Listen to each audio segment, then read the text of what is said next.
नमस्कार। आज अपन पढ़ेंगे वायुमंडल। क्या पढ़ेंगे? हमारी पृथ्वी का वायुमंडल अपन पढ़ेंगे। कौन कौन सी परत है, ठीक है। तो देखो, वायुमंडल की हाथ में कितनी अंगुलियां? 5। तो परतें भी कितनी है? 5 परत। वायुमंडल की कितनी परत है? 5 परत है। 5 में से 2 तो ये है और 2 इस साइड में, 1 है बीच में, ठीक है। कैसे याद रखोगे? पहले बीच वाली को अपन याद रखेंगे, उसके बाद में 2 नीचे है 2 ऊपर है, ठीक है। वायुमंडल अपन पढ़ने से पहले अपन ये देखेंगे कि ये हमारी क्या है। ये हमारी है पृथ्वी। ये पृथ्वी है। इस पृथ्वी के चारों ओर वायुमंडल किसे कहते हैं? पृथ्वी के चारों ओर जो कंबल के रूप में ढका हुआ है, जो वायु का जो आवरण है, उसे ही क्या कहते हैं? वायुमंडल कहते हैं। वायु के आवरण को ही क्या कहते हैं? वायुमंडल कहते हैं, जो हमारी पृथ्वी को चारों ओर से ढके हुए हैं, ठीक है। इसी वायुमंडल में, जैसे ये हो गया आपका पृथ्वी, इस पृथ्वी की ये है भूमध्य रेखा, ऊपर ध्रुव है, उत्तरी ध्रुव है, और नीचे है दक्षिणी ध्रुव, ठीक है। अब इसके चारों ओर क्या है? क्या है? वायुमंडल। तो वायुमंडल के अंदर वायु आती है। प्रश्न आता है कि वायु क्या है? तो वायुमंडल में जो वायु है वो क्या है? गैसों का मिश्रण है। वायु में क्या है? गैस पाई जाती है। गैस पाई जाती है वायु में। कौन कौन सी गैस होती है पहले तो ये देख लो।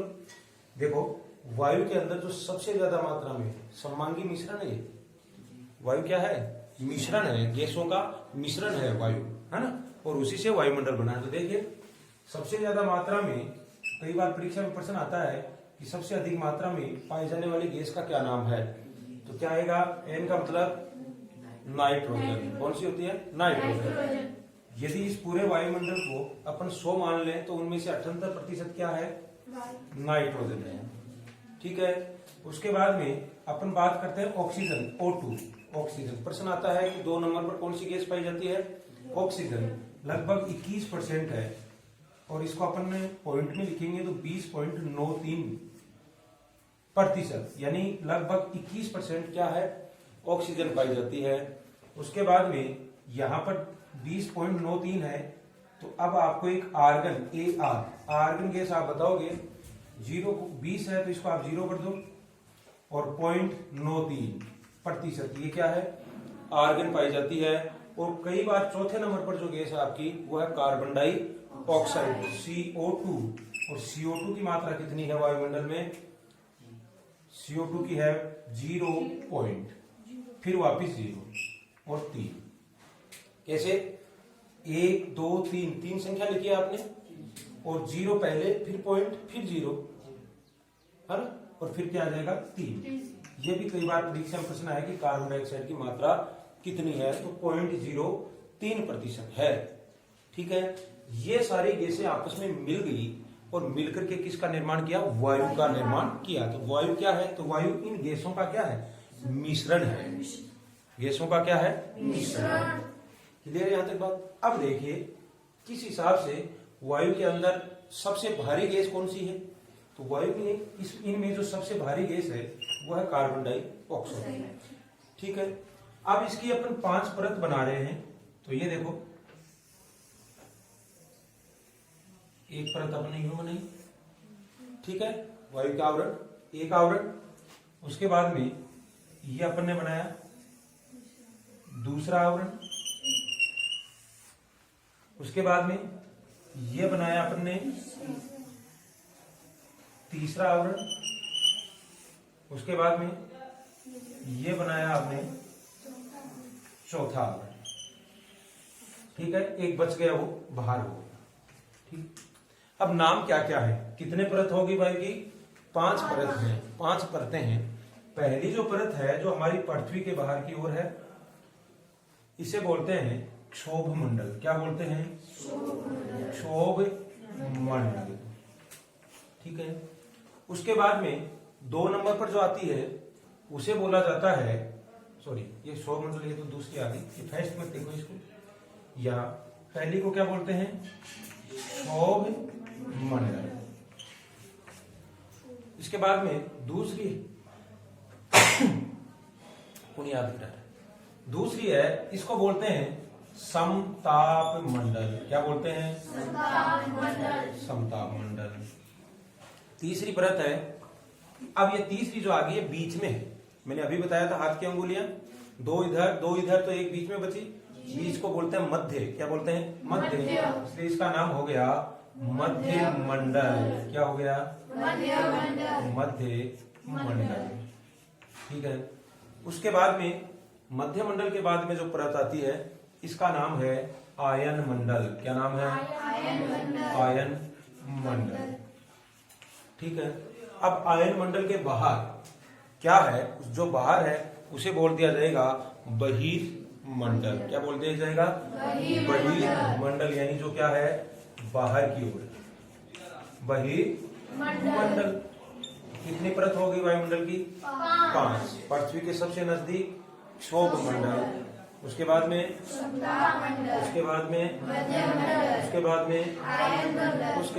बहिर्मंडल। ठीक है। अब देखिए, अब अपन बात करते हैं कि इनकी ऊंचाई है वो कितनी कितनी है। ठीक है। मोटाई अपन देख सकते हैं। तो देखो, ये हमारी पृथ्वी का ये बीच में कौन सी रेखा है? भूमध्य रेखा।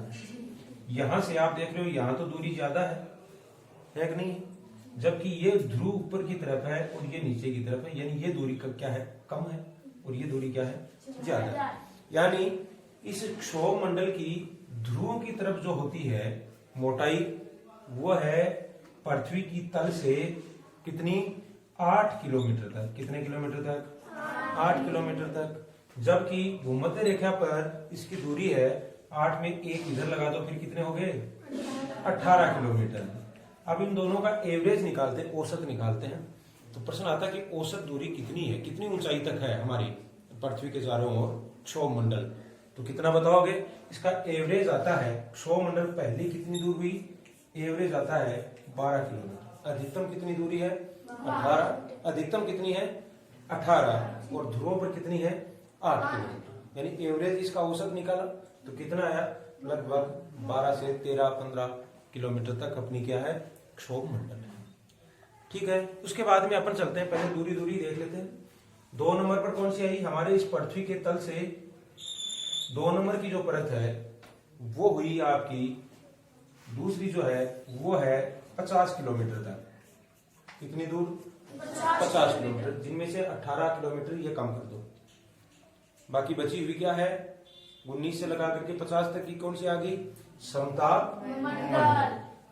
तीसरी आती है 50 के बाद में, यानी 80। कितनी आई? 80 किलोमीटर। 80 किलोमीटर तक क्या है? 80 किलोमीटर तक है हमारी मध्य मंडल। ठीक है। और उसके बाद में जो लास्ट है आयन मंडल, वो है चौथी की जो दूरी है वो है 640 किलोमीटर तक। कितनी? 640 किलोमीटर तक क्या है? आयन मंडल है। और 640 किलोमीटर के बाद में 5वें नंबर पर अभी तक इसकी कोई सीमा का निर्धारण नहीं हुआ है, जो और बच गया वो क्या है? बहिर्मंडल। क्लियर है बात? दूरी समझ में आ गई। पहली कितनी? ध्रुवों पर 8, भूमध्य रेखा पर 18, एवरेज 12 किलोमीटर। फिर दूसरी आती है समताप मंडल, कितनी? 50 किलोमीटर तक। फिर मध्य मंडल कितने किलोमीटर तक? 80 किलोमीटर तक। फिर अपनी आयन मंडल कितने किलोमीटर तक? 640 तक। और 640 के बाहर क्या हो गया? बहिर्मंडल। ये दूरी क्लियर होगी। अब देखो, अब इनकी कुछ विशेषताएं अपन एक देखते जाएंगे। क्षोभ मंडल में कुछ विशेषता देखेंगे कि इसको अपन ने क्यों बनाया, 18 किलोमीटर तक की क्यों रखा, है ना, इसको 50 तक क्यों रखा। यानी कि एक जो एदर से परत आपने बनाई है वो परत क्यों बनाई, क्या विशेषता है यहाँ पर पाई जाने वाली वायु में। तो देखो, विशेषता ये है, सबसे पहले अपन लेंगे क्षोभ मंडल। क्षोभ मंडल में क्या होता है? क्षोभ मंडल में जो भारी गैस है अपने वायुमंडल की, वो भारी गैस जैसे कार्बन डाइऑक्साइड है, वो क्या है? पाई जाती है। भारी गैस है नीचे की तरफ। भारी गैस नीचे होने के कारण हमारी पृथ्वी का जो मेन अपन देखते हैं टेम्परेचर है वो कितना है? पृथ्वी का औसत तापमान अपन देखें तो औसत तापमान है 14 डिग्री सेंटीग्रेड तापमान अपनी पृथ्वी का एवरेज तापमान है। बाहरी गैस यहां होने के कारण मौसम संबंधी जितनी भी घटनाएं होती हैं वो सारी की सारी किसमें होती है? क्षोभ मंडल में होती है। विशेषताएं अपन लिखे तो पहली क्या विशेषता आई कि मौसम संबंधी सारी घटनाएं क्षोभ मंडल में होती है। ये वायुमंडल की सबसे निचली परत है। कई बार प्रश्न आता है सबसे नीचे वाली परत का नाम बताओ, तो क्या बताओगे? क्षोभ मंडल। क्षोभ मंडल में एक तो क्या हुआ, मौसम संबंधी घटनाएं होती हैं। मौसम संबंधी घटनाएं जैसे बादल बनना। परीक्षा में प्रश्न आता है कि वर्षा के बादल कहाँ बनते हैं, तो आप क्या बताओगे? क्षोभ मंडल के अंदर बनते हैं। उसके बाद में बादल बनना, आंधी आना, तूफान आना, ठीक है ना, कोहरा छाना, धुंध छाना, ये सारी जो घटनाएं होती हैं वो कहाँ होती हैं? आपके क्षोभ मंडल में होती है। इसी क्षोभ मंडल में एक ही लाइन में अपने इसको बोले तो बोलेंगे मौसम संबंधी सारी घटनाएं इसी के अंदर होती है। भारी गैस ज्यादा पाई जाती है। अब क्या होगा, जैसे जैसे इसी क्षोभ मंडल में पृथ्वी के तल से अपन ऊपर उठते जाएंगे तो भारी गैस जैसे कार्बन डाइऑक्साइड है, और कार्बन डाइऑक्साइड क्या है? गर्म गैस है कि नहीं है? गर्म है कि नहीं है कार्बन डाइऑक्साइड? आप फूंक मारोगे, गर्म है कि नहीं है? कार्बन डाइऑक्साइड की मात्रा नीचे की तरफ ज्यादा है, और जैसे जैसे ऊपर की तरफ जाएंगे कार्बन डाइऑक्साइड की मात्रा क्या होती जाएगी? कम होती चली जाएगी। और चूंकि कार्बन डाइऑक्साइड गर्म गैस थी और ऊपर जाएंगे तो मात्रा क्या होती जा रही है? कम होती जा रही है। इसका मतलब तापमान क्या होता जाएगा? कम होता जाएगा, ठंडा होता जाएगा। इसका मतलब जैसे जैसे अपन इसी क्षोभ मंडल में पृथ्वी के तल से जैसे जैसे ऊपर की तरफ अपन ऊपर जाते हैं तो हर 1 किलोमीटर में 6.4 डिग्री यानी 6.5 डिग्री टेम्परेचर कम होता जाता है। कितना? 6.4 डिग्री सेंटीग्रेड तापमान हर 1 किलोमीटर में क्या होता है? कम होता है। अपन बात करें कि 1 डिग्री सेंटीग्रेड तापमान है वो कितनी दूर में होगा? कम कितने? 1 डिग्री सेंटीग्रेड तापमान कितनी दूरी पे होता है? तो किलोमीटर में तो होगा नहीं। कितने? 165 मीटर पर 1 डिग्री सेंटीग्रेड तापमान कम होता है। इसलिए 165 मीटर न करके अपने इसको 1 किलोमीटर बनाए तो लगभग कितना आ जाता है? 6.4 यानी 6.5 डिग्री सेंटीग्रेड तापमान क्या होगा? कम होता चला जाता है। अब हमारी पृथ्वी का औसत तापमान कितना था? 14 डिग्री सेंटीग्रेड औसत टेम्परेचर। अब जैसे जैसे अपन कहा जाएंगे 18 किलोमीटर, क्षोभ मंडल कहां तक है? 18 किलोमीटर तक है। भूमध्य रेखा से कितनी है? 18 किलोमीटर तक है। तो आप यहां देखोगे कि हर 1 किलोमीटर पे 6.5 या 6.4 डिग्री सेंटीग्रेड तापमान कम हो रहा है। तो 18 पर कितना होगा? ठीक है, 18 किलोमीटर तक कितना कम होता चला जाएगा। यानी कि अपन देखते हैं जहां क्षोभ मंडल की 1.5 किलोमीटर मोटी एक पट्टी बनेगी जिसे क्षोभ परत कहते हैं। क्षोभ परत है ना, जो क्या करती है? इसे अलग करती है किससे? ऊपर वाली समताप मंडल से एक बीच में पट्टी पाई जाती है, क्षोभ पट्टी बोलते हैं जिसे। क्षोभ पट्टी तक जाते जाते तापमान कितना कम हो जाएगा? लगभग -70 डिग्री टेम्परेचर हो जाता है। -70 का मतलब कम हुआ है या ज्यादा हुआ? माइनस में कम हो गया है। यानी जैसे जैसे ऊपर गए तो तापमान कम हुआ, और लगभग जहां क्षोभ पट्टी पाई जाती है 1.5 किलोमीटर मोटी, वहां तक तापमान माइनस में 70 डिग्री तक हो जाता है। ध्रुवों पर ये लगभग 40 डिग्री तक कम हो जाता है, क्योंकि ध्रुवों की दूरी भी कम है ना। बाकी 70 डिग्री तक इसका टेम्परेचर है वो गिरता है। अब ये हो गई आपकी क्षोभ मंडल, बात समझ में आ गई। और ये जो आंधी तूफान और मौसम संबंधी घटनाएं होती हैं, इसके कारण जो अपन हवाई जहाज या वायुयान जो उड़ाते हैं उनमें दुर्घटना होने का खतरा रहता है। इसलिए ये उनके लिए सेफ नहीं है उनके लिए, सुरक्षित जगह नहीं है वायुयानों के लिए। तो कहाँ होगी? अब देखिए, इससे ऊपर की तरफ अपन जाते हैं तो उसका नाम है समताप मंडल। नाम से ही पता चल रहा है कि तापमान कैसा रहता है, यहाँ का समान रहता है। तापमान क्या रहा? समान रहा। इसी समताप मंडल की क्या विशेषता? पहली विशेषता तो ये होगी तापमान समान रहता है। ये पृथ्वी से जब अपन बाहर वायुमंडल की तरफ जाते हैं तो कितने नंबर की है? 2 नंबर की परत है। इसी समताप मंडल में क्या है? एक गैस पाई जाती है, वो है ओजोन गैस। कौन सी पाई जाती है? ओजोन। और ओजोन का सूत्र होता है O3। क्या होता है? O3 यानी ये लगभग 18 से 35 किलोमीटर के बीच में होती है। कहाँ? ये रहा, इसका एक पार्ट बना देता हूं। 18 से 35 के बीच में क्या पाई जाती है? एक ओजोन गैस पाई जाती है। और उसी गैस पाए जाने के कारण इसी समताप की एक बीच में पट्टी बन जाती है जिसे ओजोन पट्टी कहते हैं या ओजोन परत कहते हैं। क्लियर है बात? इसी ओजोन परत में ओजोन परत क्या करती है कि सूर्य से आने वाली हानिकारक पराबैंगनी विकिरणों का क्या कर लेती है, अवशोषण कर लेती है। अब आपको पता है कि सूर्य से आने वाली किरणें उन किरणों का अवशोषण करेंगे तो तापमान बढ़ेगा या कम होगा, टेम्परेचर बढ़ेगा या कम होगा? सूर्य की किरणों को अवशोषित कर रहे हैं तो सूर्य की किरण, अरे सूर्य में गर्मी है कि नहीं है? तो जो सूर्य वाली गर्मी यहाँ समताप मंडल रोक रही है तो ये गर्म होगी ठंडी होगी? गर्म होगी। ठंडी कैसे होगी? कौन बोल रहा है ठंडी?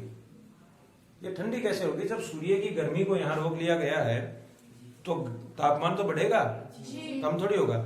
जब यहाँ तापमान बढ़ेगा यानी कि जो लगभग -70 डिग्री तक पहुंच गया था टेम्परेचर, अब धीरे धीरे समताप मंडल में आएगा तो वो टेम्परेचर पुनः क्या होगा, बढ़ना स्टार्ट हो जाएगा, तापमान बढ़ेगा।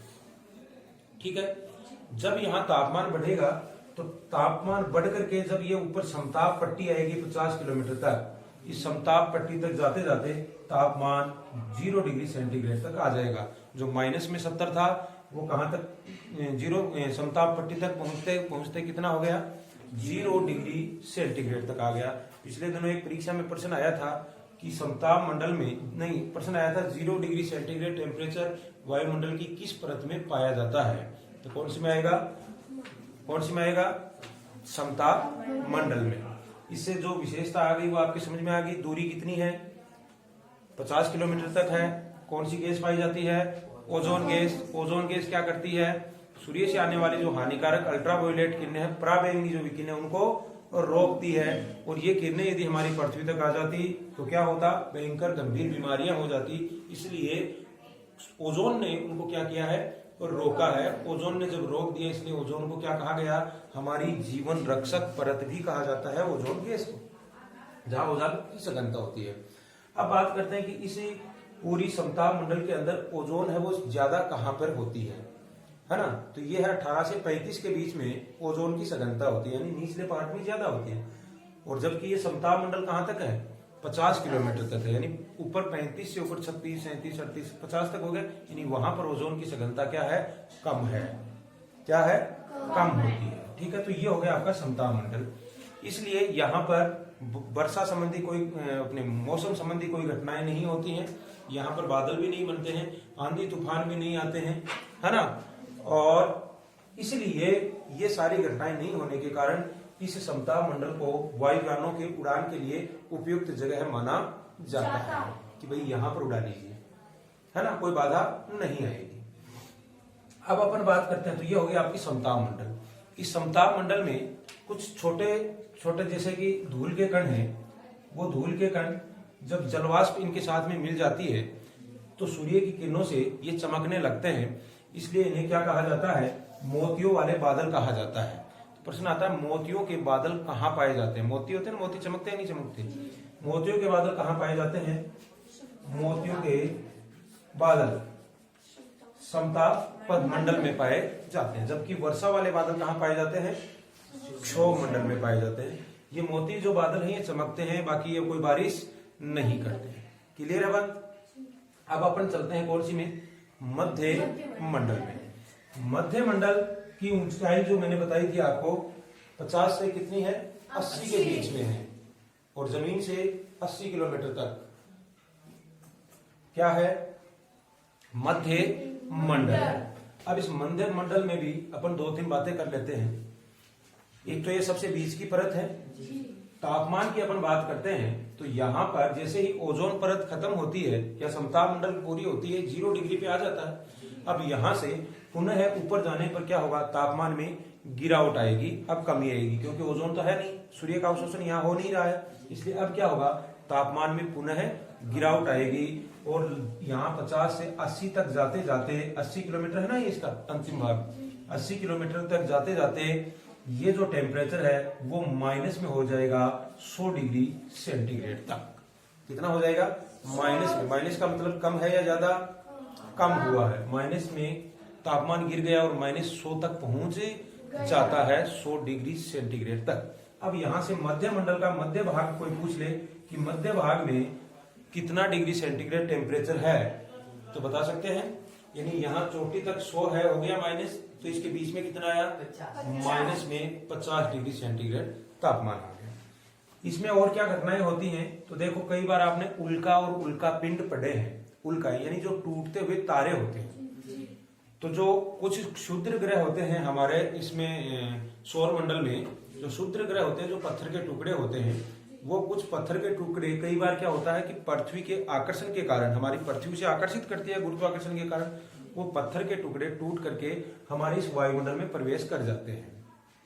ठीक है, और जैसे ही वो हमारे इस वायुमंडल में प्रवेश करते हैं तो हमारी जो ये मध्य मंडल है, मध्य मंडल में जो गैस है, जो वायु है, उनसे ये घर्षण होता है, उनके साथ में रगड़न पैदा होती है, और घर्षण के कारण चिंगारी होती है पैदा, और ये क्या हो जाते हैं, ये पत्थर के टुकड़े जल करके राख हो जाते हैं। बात समझ में आ गई? पत्थर के टुकड़े जल करके राख हो जाते हैं, जो जब जलते हैं हमारे वायुमंडल की मध्य मंडल में, तो हमें रात को ये दिखाई देते हैं, और अपन कहते हैं ये टूटता हुआ तारा है, जबकि वो तारे कभी टूटते नहीं है, तारे नहीं टूटते हैं। पत्थर के टुकड़े थे जो हमारे मध्य मंडल में आ गए थे, वायुमंडल में जो घर्षण के कारण, वायु के साथ में जब घर्षण होगा तो ये जल उठते हैं, और जलते हुए जो पत्थर के जो टुकड़े हैं, इन्हें कहा जाता है उल्का। क्या कहा गया? उल्का। उल्काएं कहा गया। और यही उल्काएं कहाँ आकर के जलती हैं? परीक्षा में प्रश्न आता है तो क्या बताओगे? मध्य मंडल के अंदर। अब जैसे ही इस मध्य मंडल में क्या होता है, ये उल्काएं जलती हैं तो राख बन जाती है। ये राख इसी मध्य मंडल में क्या होती है? फैली रहती है। ठीक है, यहाँ पर टेम्परेचर बहुत कम होता है, तो यहाँ पर पाए जाने वाले कुछ जो कण है, अपने वायु के कण है, वो क्या हो जाते हैं, कम टेम्परेचर के कारण वायु के कण इस राख के ऊपर चिपक जाते हैं। ठीक है, तो कभी कभी कुछ अक्षांशों के अंदर देखा गया है कि इन जो उल्काओं की जो राख थी, राख के ऊपर वायु के कण जो ठंडा होने के कारण, क्योंकि माइनस 100 डिग्री है, ठंडा होने के कारण वायु के कण इस पे चिपक जाते हैं, जिन्हें कई जगह से रात्रि में चमकते हुए देखा जाता है। ठीक है, क्या देखा जाता है? रात्रि में चमक पैदा होती है, और इन्हें भी एक बादल का नाम दे दिया जाता है। ऐसे बादलों को कहते हैं निशा दीप्त। निशा यानी क्या होता है?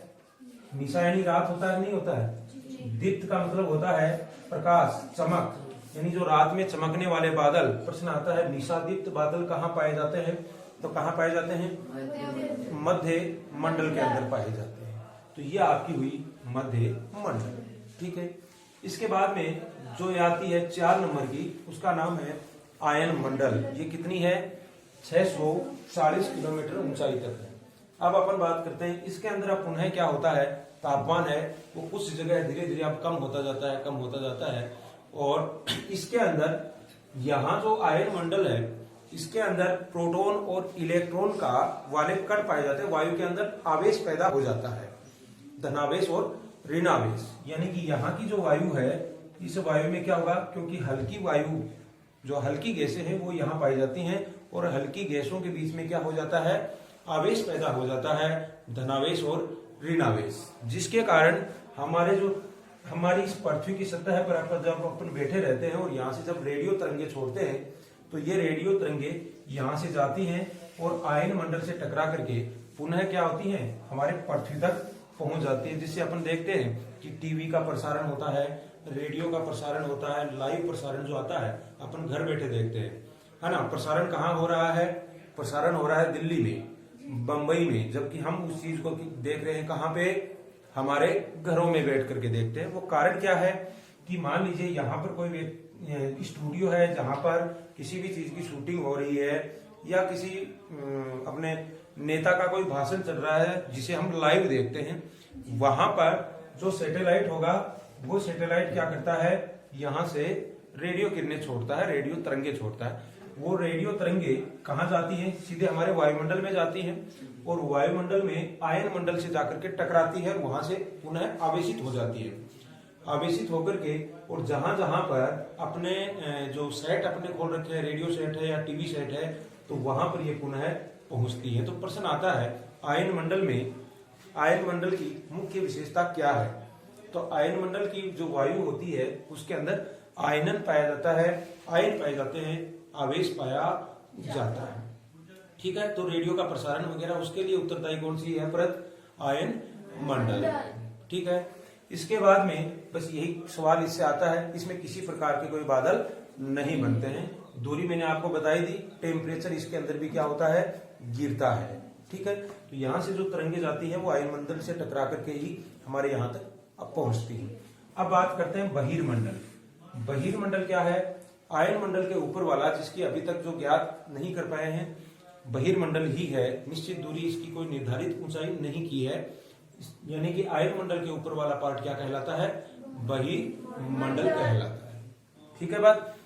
इसी बहिर्मंडल में जो कृत्रिम जो उपग्रह है, ये किस लिए काम आ रहा है, कृत्रिम जो उपग्रह होते हैं, जैसे हमारा पृथ्वी का एक प्राकृतिक उपग्रह है, क्या नाम है, चंद्रमा। तो जो कृत्रिम उपग्रह है जो छोड़े जाते हैं, सैटेलाइट जो छोड़े जाते हैं, वो कहाँ छोड़े जाते हैं, इसी बहिर्मंडल में ही छोड़े जाते हैं। तो ये आपका वायुमंडल टॉपिक पूरा होता है। आगे अपन दूसरा टॉपिक बाद में लेंगे। समझ में आ गया आपके, ऊंचाई समझ में आ गई, ऊंचाई समझ में आ गई, टेम्परेचर भी समझ में आ गया, इस परत में क्या होता है, बादल समझ में आ गए। क्षोभ मंडल में वर्षा वाले बादल, समताप मंडल में कुछ चमकते हुए बादल मोतियों जैसे, तो मोती बादल, और मध्य मंडल में आपके निशादीप्त बादल पाए जाते हैं। इस प्रकार से ये आपका टॉपिक यही कंप्लीट हुआ।